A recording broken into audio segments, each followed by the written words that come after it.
언어를 이해하려면 유연한 사고가 필요합니다.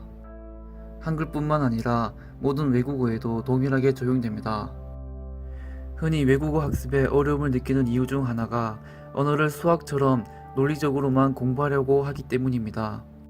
하지만 언어에는 수학처럼 절대적인 공식이나 법칙이 일괄적으로 동일하게 적용되지 않습니다. 언어의 문법이라는 큰 흐름만 있을 뿐이지 항상 예외가 있기 마련이고 절대적인 법칙은 없습니다. 또한 수학에서 자연수 1과 2의 경계는 명확합니다. 하지만 언어는 하나의 의미에 여러 가지 단어가 있을 수 있고 하나의 단어에 여러 가지 의미가 있을 수도 있습니다. 그렇다고 이해를 포기하고 무조건 단순 무식하게 반복 암기만 해야 할까요? 물론 모든 배움의 기본은 반복 학습입니다. 하지만 이해할 수 있다면 재미있고 효율적으로 학습할 수 있습니다. 언어는 처음 만들어진 시점부터 지금까지 시대의 변화와 함께 계속 영향을 받아서 변하는 유기적인 생명체와 같습니다. 또한 언어는 사용하는 사람에 따라서 변하기도 합니다. 따라서 원래 만들어진 의미와는 다르게 의미가 추가되거나 변경될 수도 있고 의미가 확대 재생산되기도 합니다. 예를 들어보면 세수라는 단어가 있습니다. 세는 씻다, 수는 손을 의미합니다.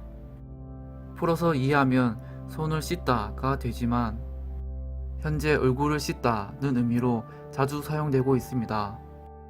단어가 처음 생겼을 때부터 얼굴을 씻다는 의미를 가지진 않았을 것입니다.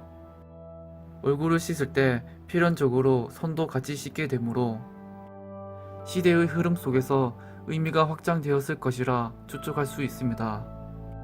참고로 세면제라는 단어를 들어보셨을 겁니다. 세면에 세는 씻다, 면은 얼굴을 의미합니다. 얼굴을 씻다는 의미의 단어가 있음에도 불구하고 현재는 얼굴을 씻다는 의미로 세수라는 단어를 더 자주 사용합니다. 하나 더 예를 들면 회사라는 단어가 있습니다. 회는 모이다, 사도 모이다를 의미합니다. 영리를 목적으로 한다는 의미는 없고 오직 모이다는 의미만 있지만 영리를 목적으로 하는 모임이라는 의미로 사용하고 있습니다. 사실 지금의 회사라는 개념과 단어는 근대 이후에 발생하였습니다. 누군가가 처음으로 회사라는 단어를 사용하였고 널리 퍼지면서 자연스럽게 지금의 회사라는 의미가 되었다고 추측할 수 있습니다. 따라서 일부 단어는 유연한 사고 없이 한자 음절로만 단어 의미를 이해하면 현재 실제로 사용하고 있는 의미와 매끄럽게 연결할 수 없습니다. 그래서 언어를 이해하려면 유연한 사고가 필요합니다.